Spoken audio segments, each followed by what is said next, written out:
The air tasted like iron and impending doom. Jake stood outside his cabin on Raven's Ridge, his breath fogging the twilight, his shoulders heavy with the kind of exhaustion that tasted like victory. 2 full cords of hardwood, oak, maple, hickory, were neatly stacked, braced against the foundation of the house.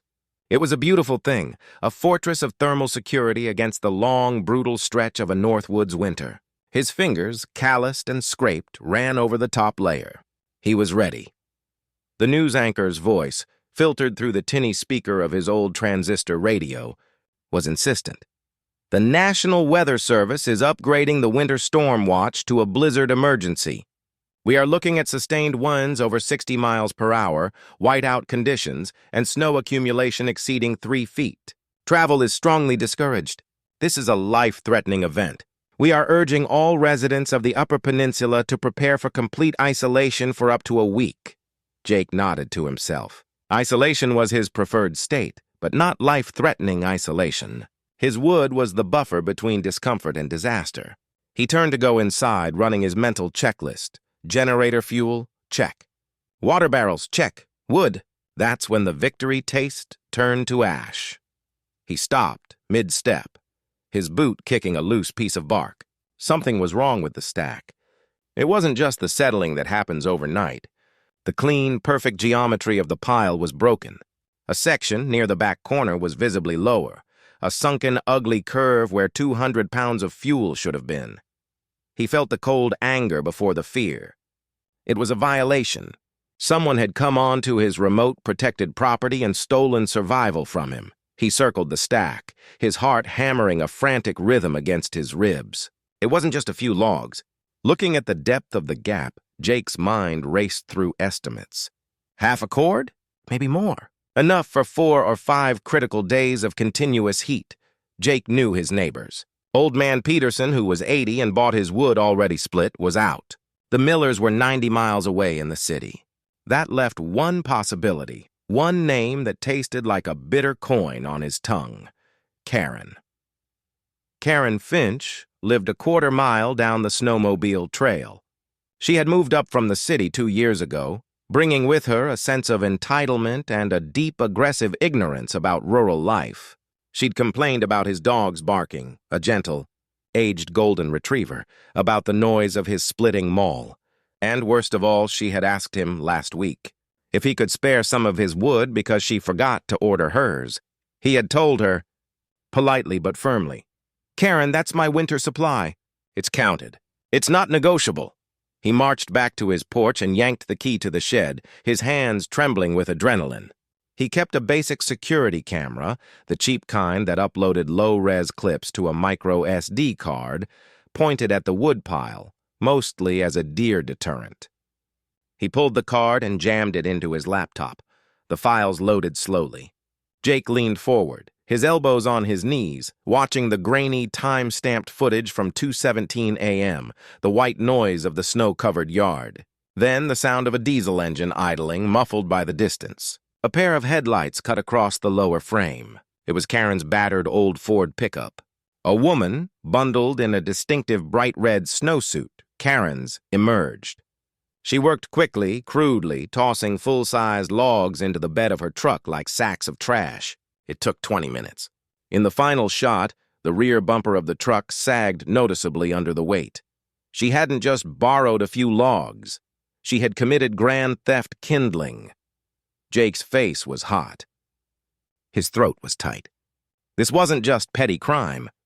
This was a fundamental threat to his ability to survive a weather event that the government was calling a blizzard emergency. He didn't call the sheriff. The nearest deputy was an hour and a half away on a good day, and the snow had already begun to fall, thick, wet flakes coating the windshields like stucco. He needed action, not paperwork. He grabbed his heavy canvas coat, his leather gloves, and the heavy-duty Maglite flashlight. He decided against the hunting rifle, forcing the survivalist adrenaline back into his core. He was going to talk. The walk to Karen's house, usually a brisk 5 minutes, was already becoming difficult. The wind was whipping snow into his eyes, turning the familiar trail into a disorienting white tunnel. He reached her property and stomped the snow off his boots on her porch. Her lights were blazing, Every single light in the house, a testament to the reckless consumption he despised. He banged on the door hard, not bothering with the bell. The door flew open. Karen stood there, framed in warm yellow light, wearing a thick fleece robe, a glass of wine in her hand, and an air of profound annoyance on her face. "Jake, what in God's name? It's practically a blizzard out here," she snapped, the wine sloshing. "You know why I'm here, Karen," Jake said, his voice low, shaking with the effort to control his rage. The wind howled behind him, sounding like a siren. Karen blinked slowly, feigning confusion. I don't. Did you lose your dog? I heard a strange noise earlier, but the wood. My wood. I saw the footage. Your truck. You. 2:17 this morning. Jake cut her off, pointing a gloved finger at the porch where a fresh, wet trail of sawdust lay scattered on the decking. You took nearly half my winter supply. You left me short for the biggest storm we've seen in a decade.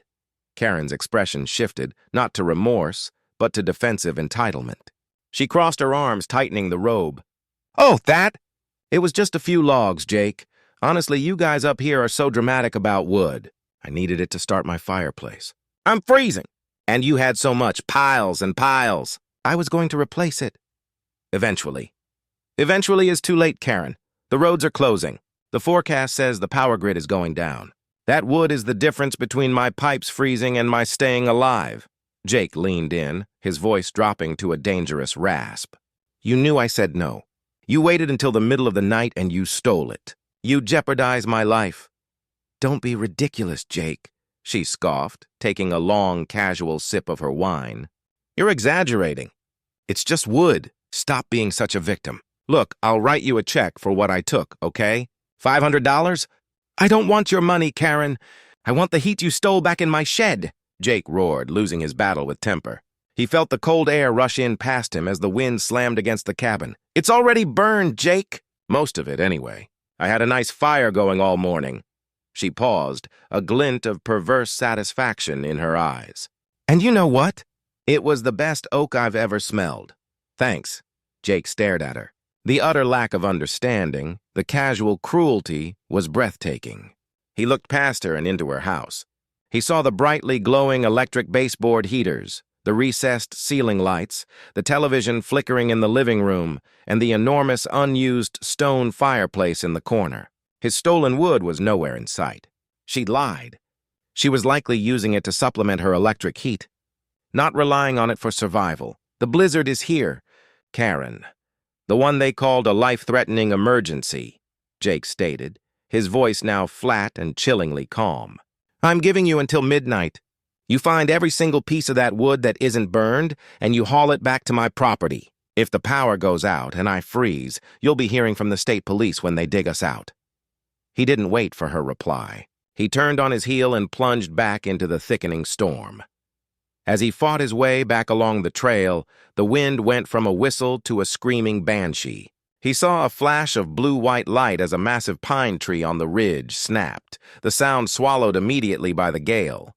The lights in his own cabin flickered, once, twice, and then plunged the world into absolute silent blackness. Jake stumbled onto his porch, throwing the maglite beam around.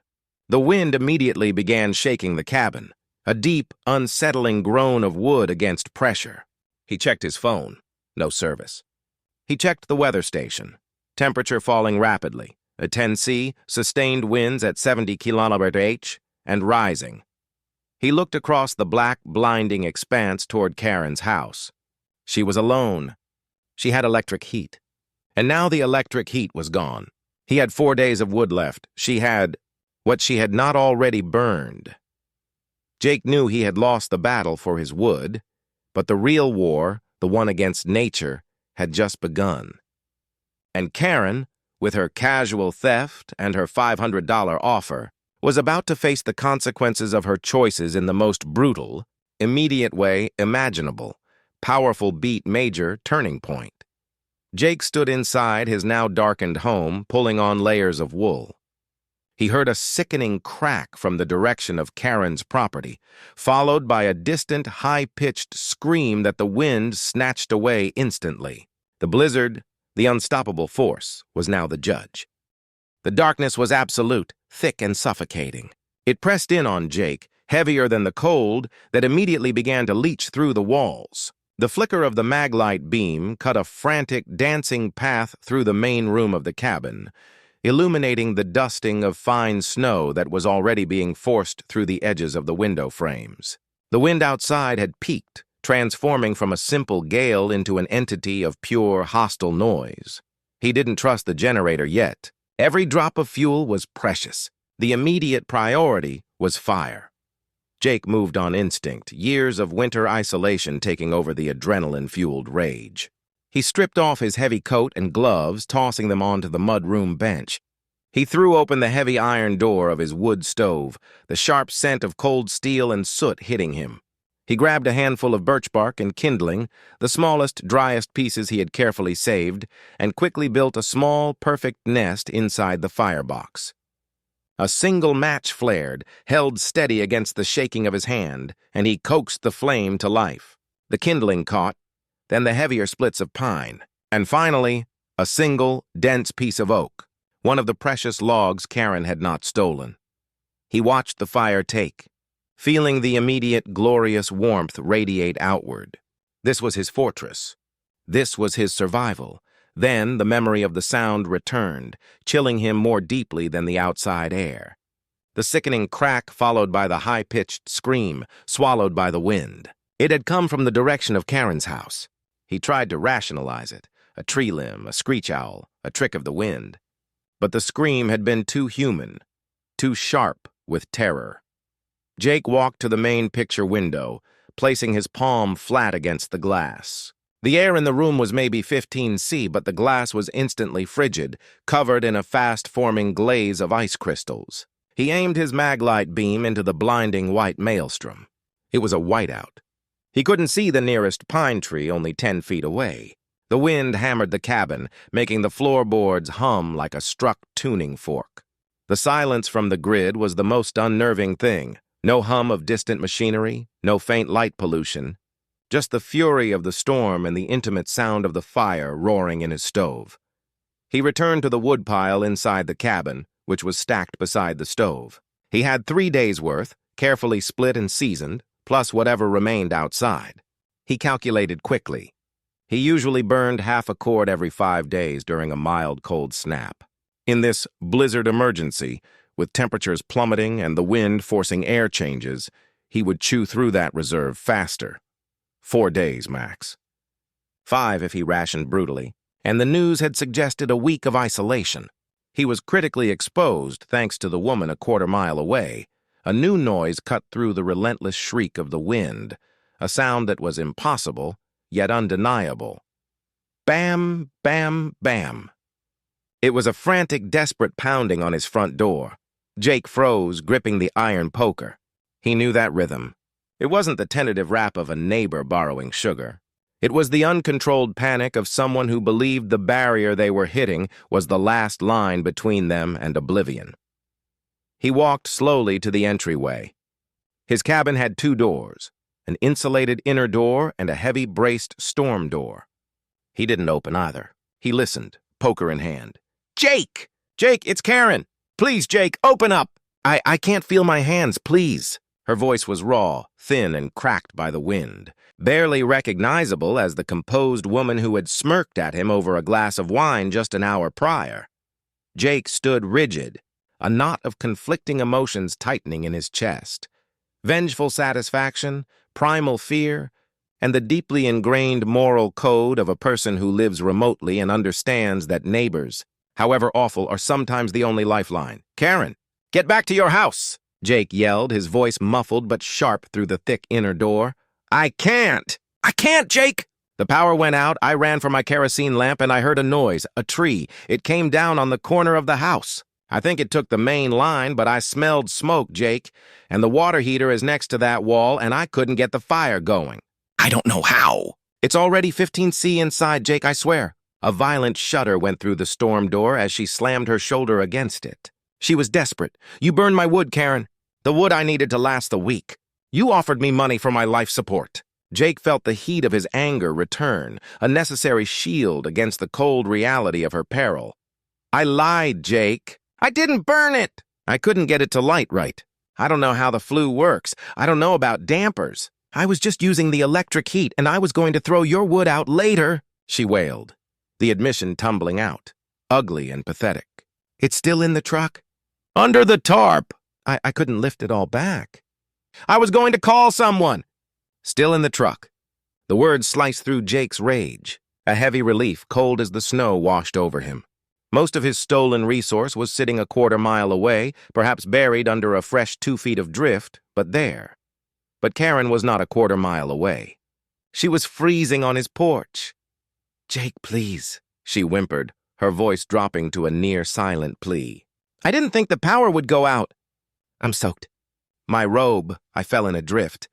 I'm starting to shiver uncontrollably. I need to get out of the wind now, or I'm going to die right here. You can't leave me here, Jake. I'll do anything. I'll sign over my truck. Just please. Jake knew the signs. Uncontrollable shivering was the prelude to confusion and stupor. She was entering the early stages of hypothermia. The decision wasn't about justice anymore. It was about human morality versus the cold, hard arithmetic of survival. If he opened the door, he let the cold in, and he let a massive liability into his limited refuge. If he didn't, he was choosing death for her. He backed away from the inner door, taking 2 slow, deliberate steps toward the stove. He looked at the meager stack of wood. He looked at the fire, burning bright and strong. He took a deep, ragged breath and made the choice. He slid the bolt on the inner door and yanked it open. The noise of the storm doubled instantly, a terrifying, percussive blast of sound. He reached for the latch on the storm door. Karen, step back. I'm opening it for 2 seconds. You get inside and you stay silent. Don't touch anything, Jake ordered, his voice ringing with absolute authority. He unlatched the storm door. The wind immediately sucked the cabin air outwards and slammed the door inward, forcing a blinding spray of snow and icy air into the entryway. Karen stumbled past him, a pathetic, shivering, red-suited mess. She immediately collapsed onto the clean pine floor, sobbing and shaking violently, leaving a puddle of melting snow and ice crystals in her wake. Her exposed hands were blotchy red and white. Jake slammed both doors shut against the raging beast outside. He re-slid the inner bolt. He pointed the maglite at her face. You understand something, Karen. You are not a guest. You are a debt. Your survival now depends entirely on the resource you stole from me. He saw the fear in her eyes, but also a flicker of something else. Relief, the temporary victory of survival. My truck, she choked out, her teeth clicking together. It's buried. The wood. It's still in the bed. I need to get warm, Jake, please. I think I'm going to pass out. Jake looked at her, his compassion warring with his sense of self-preservation. He needed that wood. But getting it now was impossible. He had let the thief into his house, trading his principal for a desperate life. Now he had to manage the consequences of both her theft and his own conscience. He kicked an old, threadbare wool blanket towards her. Strip off those wet clothes. Get into that, and don't go near the stove. You warm up too fast, you shock your system. He moved to the small window facing the direction of the truck, though he knew he couldn't see it. The wind howled a triumphant, mocking cry outside. He had saved her life, but he hadn't solved his own problem. He had simply introduced the source of his potential death into the sanctuary of his living room. The irony was a bitter, metallic taste in his mouth. Colder than the air seeping under the door, powerful beat escalating tension. As Karen weakly fumbled with the zipper of her snowsuit, Jake heard a sound that was far worse than the wind or her desperate pleas. A quiet, insistent drip, drip, drip coming from the wall behind his kitchen sink. The temperature drop had been so rapid, so brutal, that the pipe on his unprotected north wall, already weakened by the cold air exchange from the forced door opening, had fractured.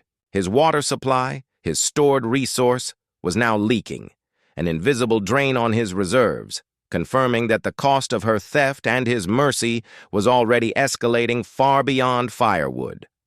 The insidious drip, drip, drip behind the kitchen wall was a countdown clock, ticking off the seconds until Jake's cabin became an icebox.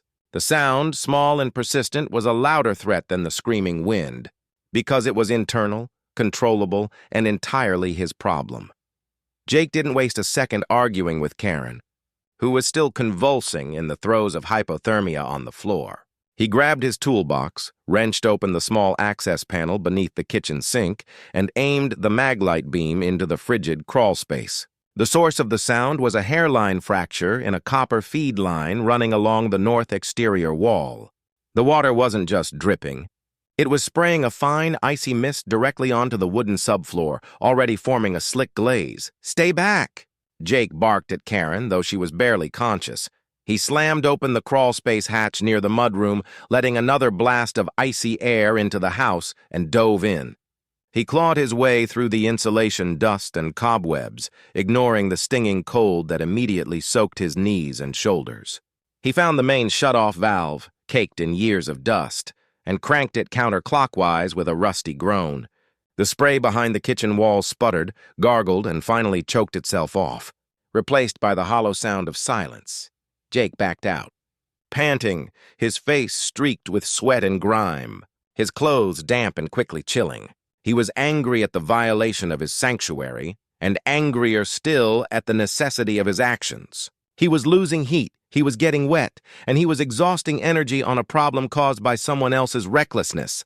"My water's out," he announced, slamming the hatch shut. He didn't need to explain the severity. In this environment, water was almost as critical as heat. He had 3 5-gallon barrels stored in the pantry, but that was no longer a luxury. It was all he had. Karen, now loosely wrapped in the thick, moth-eaten blanket Jake had tossed her, was slowly coming back to herself. Her shivering had subsided to rhythmic tremors, and the blotchy color of her hands was softening to a deep, painful red. "The pipe," she whispered, her voice still rough. "Was that me? Because I opened the door?" "It was the rapid pressure change when the power dropped and I opened the door to save your life," Jake stated, his tone devoid of warmth. He moved to the stove, adding 2 pieces of the precious oak, watching the flames greedily. "You brought the cold in and the pipe took the hit. Consider that the first installment on your debt." He walked over to his small kitchen table, cleared it of supplies, and pulled up a chair, sitting directly across from her. He leveled the flashlight beam at her face, holding her gaze. "We need to establish the rules, Karen. I have 3 days of wood, maybe 4 if I burn soft woods and ration like a miser. The storm will last at least 6. The wood you stole, the wood that is my life, is in your truck. If we don't get that wood, we don't survive the week. That's the arithmetic of this situation." He waited for her to process it. Her face was pale, drawn, and her previous haughtiness was completely shattered, replaced by naked, ugly fear. "I understand, Jake. I do. I'm sorry. I was stupid, I was selfish, I panicked when my baseboards weren't heating," she stammered. "Save the apologies," Jake snapped. "Contrition doesn't burn. We need that wood. Tell me about the truck." "It's my old Ford. It's got a tarp over the bed, tied down with bungee cords. I think I left the keys in my snowsuit pocket." She reached for the pocket of the discarded, sodden red suit, now lying in a heap by the door. She pulled out a set of keys, truck key, house key, and a small, shiny car fob. "It was running when the tree hit. I had the engine on to keep the cab warm before I ran out. It was just idling." Jake stared at the keys. "Was it locked?" "No, I didn't think to lock it. I was rushing." He stood up, pacing toward the window. The thought of retrieving the wood now was madness. The storm was an impenetrable, violent wall of white, but the thought of not retrieving it was death. "We need to wait for the eye of the storm, or at least a lull," Jake muttered, more to himself than to her. "But the longer we wait, the deeper the truck gets buried, and the more likely the battery dies. If that battery dies, the tailgate might seize up or freeze shut. I can't pry those logs out of a buried, frozen truck bed." Karen lifted her head, her eyes wide. "Jake, about the tree. When I ran out, I didn't just hear a crack, I saw it. It was massive, the old oak by my driveway."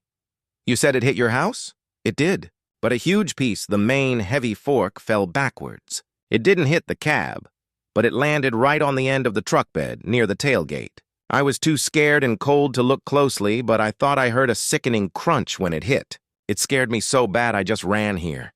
Jake felt a cold dread sink deep into his bones, far colder than the dampness on his clothes. He grabbed the mag light again and aimed it straight out the window, forcing himself to press his face against the icy glass.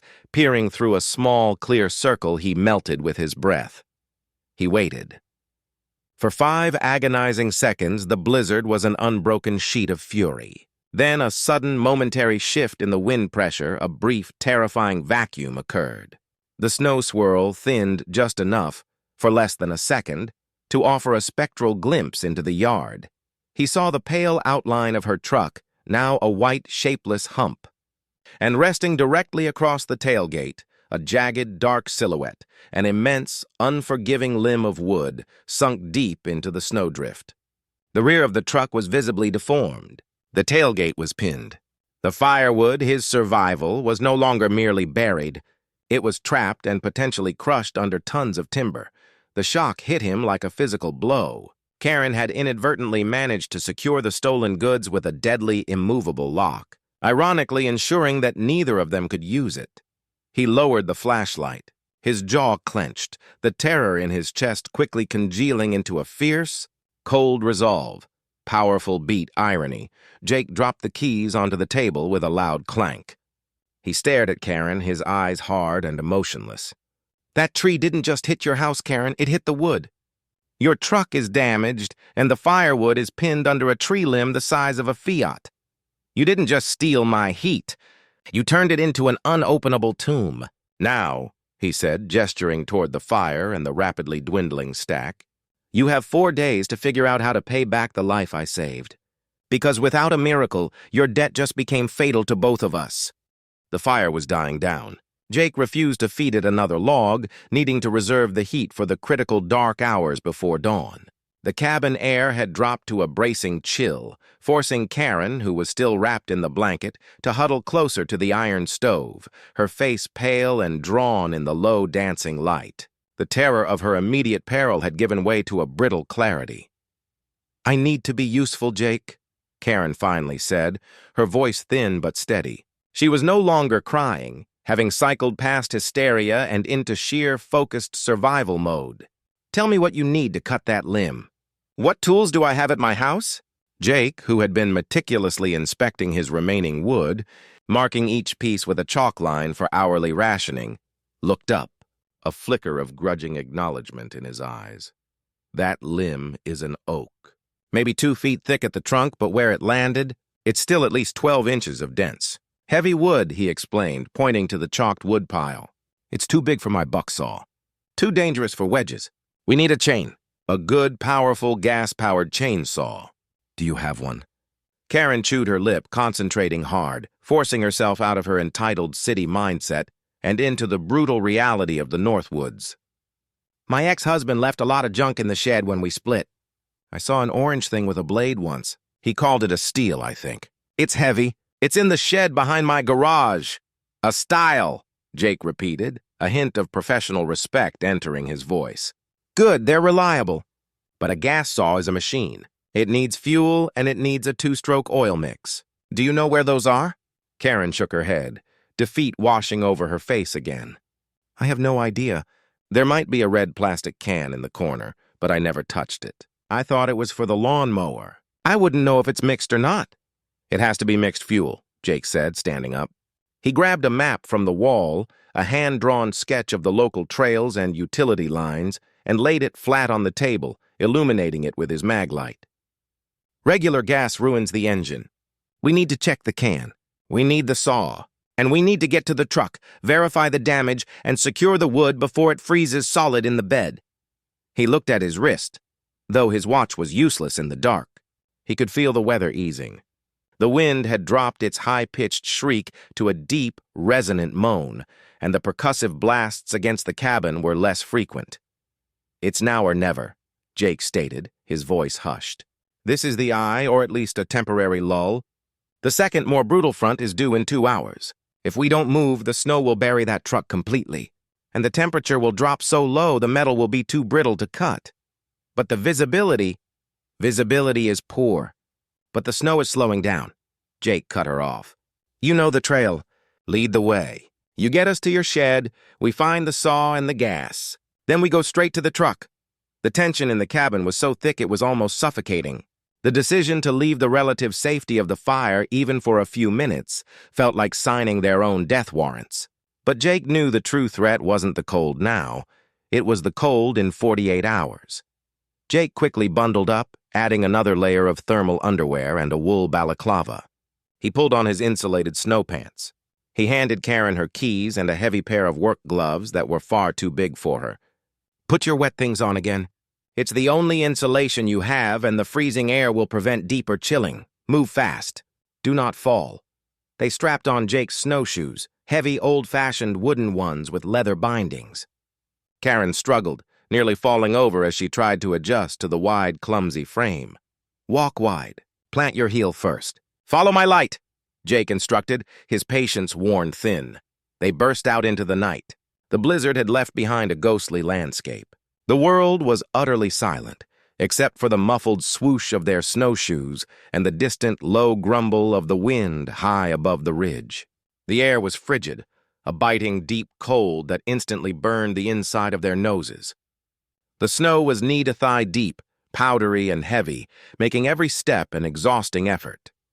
Karen, leading the way, plunged along the faint outline of the trail. She stumbled twice, collapsing into the soft snow, forcing Jake to pull her out with a hard yank on her shoulder. "Focus, Karen!" Jake hissed. "Every second we spend digging you out is heat lost." "I'm trying." "I'm not used to this," she gasped, her breath clouding violently in the flashlight beam. They finally reached the back of her property. Karen's house looked like a horror show in the maglight beam. The massive oak limb had indeed ripped through the roofline near the kitchen, leaving a gaping, jagged hole in the shingles and insulation. "The shed," Jake ordered, ignoring the damage to her home, prioritizing the tool. The shed door was iced shut. Jake had to put his shoulder against it twice, cracking the thick ice seal before they could squeeze inside. The small windowless shed was packed with rusty, forgotten yard equipment. Jake located the chainsaw immediately, a bright orange style, heavy with years of dust and grease. He yanked the starter cord. It pulled stiffly, but the engine made no sound. "Find the gas can, now!" Karen spotted the red plastic can in the corner, covered in leaves. Jake snatched it up, unscrewed the cap, and sniffed deeply. His face fell. "It's old," he muttered, shaking the can. "Separated. The gas is probably 10 years old, and the oil mix ratio is completely wrong. If we put this in the steel, it'll seize the engine within minutes. No fuel." The victory of finding the saw turned instantly to defeat. They were standing next to the solution, yet it was useless, entombed by lack of basic maintenance. But the truck!" Karen cried out, pointing her gloved hand toward the front of the yard. The engine was running. "There's gas in the tank." Jake grabbed the saw and the useless gas can. "Let's go see if your truck is still running on fumes." The truck was less than 50 feet away, a shapeless tomb buried almost up to the windows in a colossal drift. Resting across the tailgate was the devastating oak limb, its bark frozen, its weight immense. Jake dropped the chainsaw in the snow and scrambled over the hood of the truck, digging frantically at the tailgate with his hands. He grabbed the handle, trying to yank it open, but it was useless. The metal was bent inwards by the force of the tree. He noticed the sickeningly sweet, acrid smell before he saw the damage. It wasn't the smell of diesel. It was gasoline. Jake slid down the side and aimed his light at the ground beneath the truck. The snow around the rear axle was discolored, a faint, oily yellow-pink stain. He kicked the snow away near the rear fender. A jagged piece of the tree, sharp as a spear, had punched through the sheet metal of the body and, worse, through the plastic housing of the auxiliary fuel tank. The truck's engine had died not because it ran out of gas, but because its fuel line had been severed and its tank had been draining slowly into the snowdrift. The tank was likely empty. Jake leaned back against the snowbank, staring at the sight. The trapped wood, the pierced fuel tank, the useless chainsaw, and the deepening exhaustion in his limbs. The karma of the situation had been applied with brutal surgical precision. Karen's theft had not only created a crisis of heat, but had eliminated the solution, the truck's fuel, and locked up the stolen asset, the wood, with a natural barricade. "No fuel for the saw," Jake said, his voice flat, devoid of emotion. "No way to cut the tree. And the wood is soaked in freezing slush and gasoline residue. Gasoline? Karen repeated, horrified. Will it burn? Yes, but not well, and the fumes in the stove will kill us faster than the cold, Jake concluded, staring at the impenetrable mass of the log. The blizzard gave us a window and we found the tool and the resource. But it also booby-trapped them. We're going back. As they trudged back toward Jake's cabin, defeated and chilled to the core, the low moan of the wind suddenly sharpened into a ferocious, high-pitched scream. The temporary lull was over. The second front had arrived with merciless speed, bringing with it a deep, resonant rumble that shook the ground. Jake looked back at Karen's house, its gaping roofline exposed to the renewed fury. The karma had a new target, and it was about to hit closer to home. Powerful beat shock. As Jake and Karen reached the tree line near Jake's property, a flash of red light from the cabin caught their attention. A brief, stuttering series of 3 blinks followed by silence. It was the low fuel warning light from his emergency generator, which he had left running minimally to charge batteries. In their haste to find the saw, they had forgotten to check its reservoir. The brief, frantic red pulses signaled that Jake's remaining generator fuel, their last functional link to light, emergency communication, and crucial power for any future recovery, was down to fumes. They had retrieved the useless chainsaw, but at the cost of their final electrical buffer. The generator's silence was a heavy, deafening pronouncement of their fate. The cabin, which had been a refuge, was now rapidly becoming a freezer. The internal temperature had dropped below 5°C, and the air was thick with the scent of their own breath, condensing instantly in the flashlight's beam. Jake pulled the last small piece of dry pine from the chalked stack and placed it on the embers, watching it catch with the desperate focus of a man observing his last breath. Karen sat huddled closer to the stove, wrapped in the wool blanket, her face gray. The entitlement was gone, replaced by a deep, agonizing shame and the primal fear of death by cold. "We can't wait, Jake," she whispered, her voice barely audible over the renewed violence of the wind outside. "That wood, that lifeline, it's going to be fused into a block of ice by morning. We have to try the jack."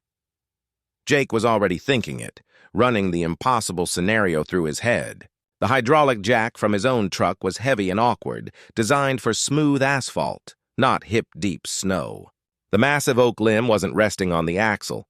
It was crushing the tailgate. Lifting it meant trying to find purchase on the frozen, rounded bark of the limb itself, under a weight measured in tons.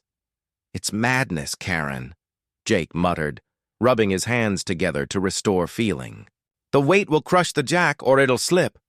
If it slips, the limb shifts, and it could rip the whole truck bed open, burying the wood completely. And we can't spend more than 15 minutes outside. Not in this cold." "Then we have 15 minutes of madness," Karen insisted, standing up, the blanket falling away to reveal her still damp, ill-fitting snowsuit. "It was my greed that brought us here. My mistake locked the wood up. I'm going to lift it." Jake stared at her. This was not the woman who had casually dismissed his livelihood. This was a desperate, fierce animal fighting for survival, transformed by the brutal, immediate cost of her own selfishness. "If you go out there again, you'll slip into hypothermia for good," Jake warned. "And if we stay here, we both die when that last log burns out," she countered, her eyes holding a terrible newfound clarity. "I remember something, Jake. My ex kept a chain binder, a small ratcheting chain, in the back of his truck. He used it for securing heavy loads. If we can lift the limb even an inch, we can thread that chain under and around it, wrap it onto the bumper, and bind it just enough to keep the tailgate from collapsing further. It's the only way to keep the wood from freezing solid." Her plan was insane, brilliant and utterly reliant on near-perfect execution. Jake grabbed his buck saw, his axe, the heavy hydraulic jack, and a length of sturdy rope. He strapped a headlamp onto his forehead, a tiny, precious light source. "We do this together.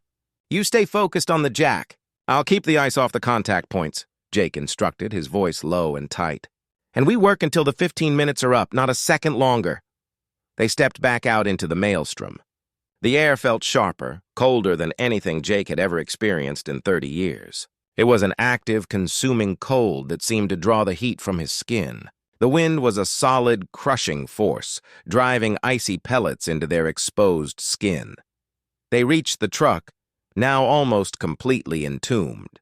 Jake had to spend 5 precious minutes chopping away ice and compacted snow just to reach the hydraulic jack point beneath the rear bumper. Karen, however, moved with a single, terrifying focus. She crawled, ignoring the snow, to the undercarriage of the truck, searching for the chain binder. She reappeared, gasping, holding a heavy, oily length of chain and a large, rusty ratcheting lever. "Now, the limb!" Jake yelled over the wind. They struggled to clear a patch of bark on the immense log where the jackhead could rest. The frozen bark was slick and unforgiving. Jake placed the jackhead onto the wood, positioning it with agonizing precision to apply force against the grain. "You pump the lever, slowly. Count to 5, stop, then pump again," Jake instructed. He held the mag light, shining it on the metal plate of the jack. Karen began to pump the heavy lever. Clank, clank, clank. Her gloves were too large. The lever slick with ice, but she worked with a rhythm born of desperation. After 40 desperate strokes, the log groaned, a terrible low sound of protesting wood and metal. The truck bed frame visibly twisted, but the jack held. The massive limb lifted a terrifying half-inch. "Now!" Jake screamed. Karen immediately dropped the jack and seized the chain binder. Jake used his axe handle to force the chain underneath the elevated section of the oak limb, narrowly missing his fingers as the weight pressed down. Karen, kneeling in the snow, expertly ratcheted the chain tight, securing the massive weight to the rear bumper of the truck. The chain held the tension, relieving the immediate, crushing pressure on the tailgate. Jake scrambled to the tailgate, throwing his weight against the bent metal. It wouldn't open. The heavy wood was still pressing on the top edge, and the metal was distorted. "The corner! It's warped!" Jake gasped, his lungs burning with the cold air. Karen, already running out of time, grabbed the axe. Without hesitation, she began to hack frantically at the small piece of wood still wedged in the gap between the limb and the truck bed. She was not a woodswoman. Her swings were clumsy and uncontrolled, but they were fueled by pure terror. Finally, with a loud, metallic squeal, the tailgate dropped open a few precious inches. The firewood, Jake's survival, was revealed. It was a massive pile, heavily contaminated with gasoline residue along the edges. But the logs in the center were untouched and dry. Jake grabbed the first 2 clean logs he could reach, dense, heavy cherry wood, and shoved them into a sack. "We're done!" Jake yelled, grabbing Karen's arm. 15 minutes is up! Move!" They stumbled back towards the cabin, Jake supporting Karen, whose movements were becoming slow and erratic. They fell through the door, sealing themselves back into the freezing sanctuary. The fire was almost dead. Jake threw the 2 precious cherry logs into the stove. The flames, starved for fuel, devoured them instantly, roaring back to life with a fierce, possessive crackle. The immediate heat was a shock of exquisite pain and relief. Karen collapsed onto the blanket, her teeth chattering so violently she couldn't speak. She was in deep hypothermia, having pushed her body past its breaking point to redeem her theft. Jake stripped off her outer layers, wrapped her tightly in the dry blanket, and forced her to drink a cup of warm water he had melted using a metal pot placed directly on the stove. As the heat slowly, painfully, returned to the room, Jake sat opposite Karen watching the fire. The storm continued to rage outside, but the wind was no longer a personal affront. It was just noise.